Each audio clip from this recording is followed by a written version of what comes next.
Recentemente eu vi um vídeo da Cleo Pires, onde ela falava para o entrevistador algo assim. Ele perguntava para ela: "Você é uma pessoa difícil de lidar?" E ela dizia assim: "Eu sou, mas eu também sou maravilhosa." E essa resposta dela, ela acende uma questão muito forte em todas as pessoas, sem questão de gênero, tanto para as mulheres, tanto para os homens, que é qual? Às vezes a gente esquece o qual maravilhosos nós somos. E isso acontece devido à cobrança extrema nos relacionamentos, no profissional, no meio em que vivemos, em tudo. Relacionamentos familiares, com românticos, em tudo, tudo. O que fica muito claro para mim é o que a gente vai se cerceando, a gente vai cortando coisas da gente para agradar o outro, e muitas vezes essas coisas nem são coisas que deviam ser cortadas, não são coisas graves o suficientes para serem eliminadas do nosso modo de ser, entende? Eu vejo que quando ela diz: "Eu sou difícil de lidar, mas eu também sou maravilhosa", ela deixa muito claro que, se você estiver disposto a viver com o que eu sou, o que você vai receber é algo incrível, é deslumbrante, porque é o que temos, somos esse apanhado de defeitos e qualidades, e em relacionamentos muitas vezes ficamos nessa briga onde ficamos sempre apontando um para o outro sobre defeitos que são totalmente releváveis quando são em outras pessoas, mas quando são em nossos parceiros, a gente faz com que aquilo seja algo impenetrável, que não é suportável. Coisas que às vezes são mínimas, por exemplo, jeito de falar, modos de se vestir, que em outras pessoas a gente acha descolado, por exemplo, o cara ele gosta de andar de bermuda e chinelo, a gente vê isso como algo despojado em outras pessoas, e aí no nosso parceiro a gente diz assim: "Ah, ele é relaxado", o que é despojado em outros, quando é próximo da gente, se torna um relaxo. E coisas também em nós mesmas, assim, a gente acaba se diminuindo para caber nesse mundo das outras pessoas, dos nossos parceiros românticos, e isso vai tirando aos poucos nossa personalidade. Tem também uma frase de Clarice Lispector que ela diz que temos que tomar muito cuidado com o até mesmo quando podamos nossos defeitos, porque a gente não sabe qual desses defeitos é que suporta todo o nosso alicerce. É claro que essa frase está aqui sendo parafraseada, não está sendo falada da forma que ela escreveu, mas o que ela quer dizer com isso é o quê? Só nós sabemos o porquê de até mesmo nossos defeitos, porque muitas vezes os nossos defeitos foram sendo formados com a nossa vivência. Então, assim, muitos deles são para nossa própria defesa. Questões de teimosia. Eu sou muito teimosa. Eu sou teimosa porque eu sei aonde a teimosia me levou por muitas vezes. Me levou a lugares que não me levaria se eu tivesse simplesmente deixado para lá a minha intuição ou a minha vontade. Então, muitas vezes a gente precisa parar de levar tão em consideração o que o outro impõe a nós para mudarmos, porque a mudança, ela precisa acontecer para o nosso amadurecimento, seja ele individual ou coletivo, mas a gente precisa ver se realmente esse pedido de mudança não é só uma implicância pelo desgaste da convivência. E existem momentos no relacionamento em que começa a surgir uma certa implicância. Essa implicância, ela parte de coisas mínimas, até mesmo como a pessoa mastiga.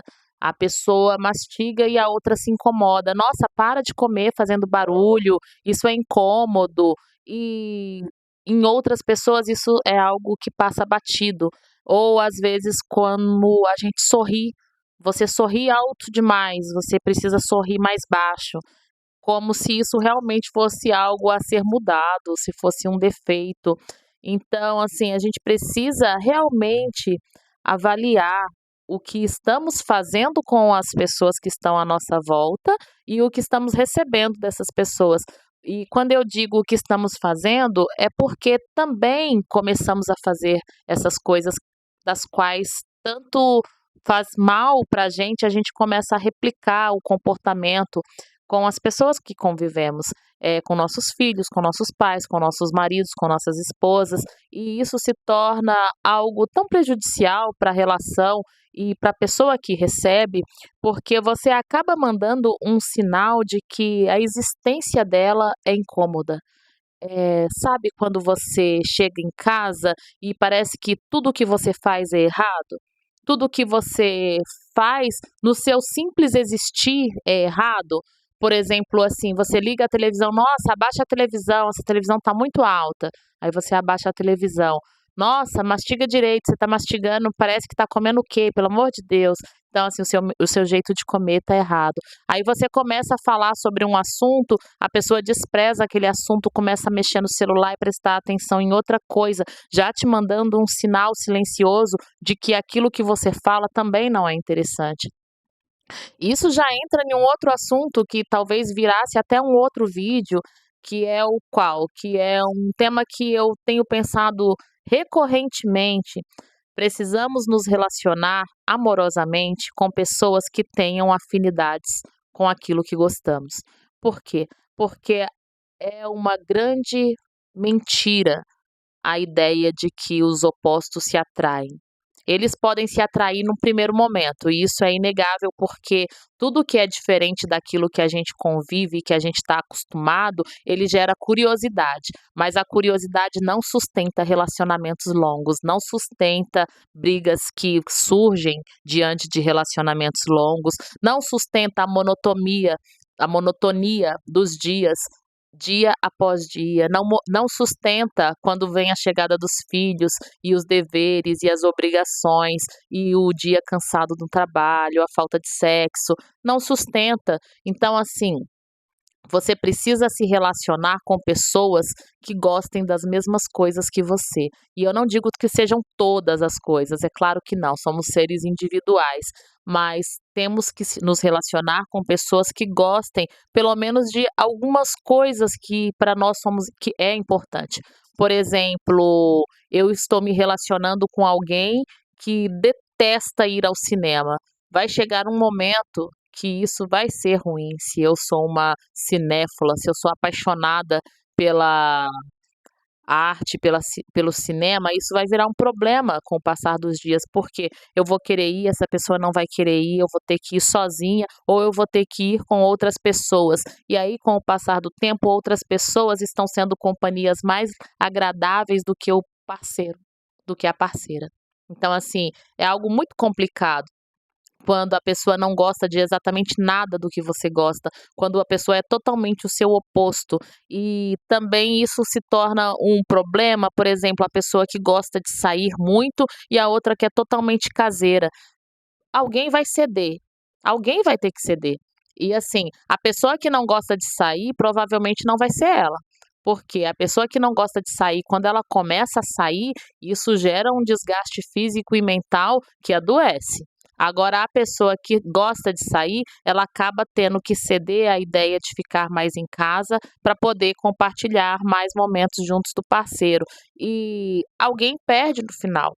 Alguém perde, perde muito, porque perde não só o gostar, mas perde parte da sua essência, né, da sua individualidade.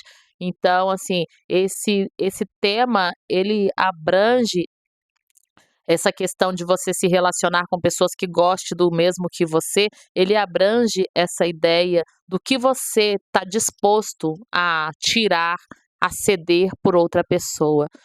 Relacionamentos, eles são feitos dessas questões, né, de ceder. Ceder é algo muito comum quando você está disposto a manter um relacionamento longo, mas até qual ponto ceder é algo que vale a pena numa relação? Até quando você permanece sendo você mesma quando você cede para o outro em coisas que são parte de tudo que você é, de tudo que foi construído com a sua vida. Então, assim, é preciso analisar muito bem se o que você está cedendo não é algo tão importante para você que mais para frente vai causar um buraco na sua essência, naquilo que você é.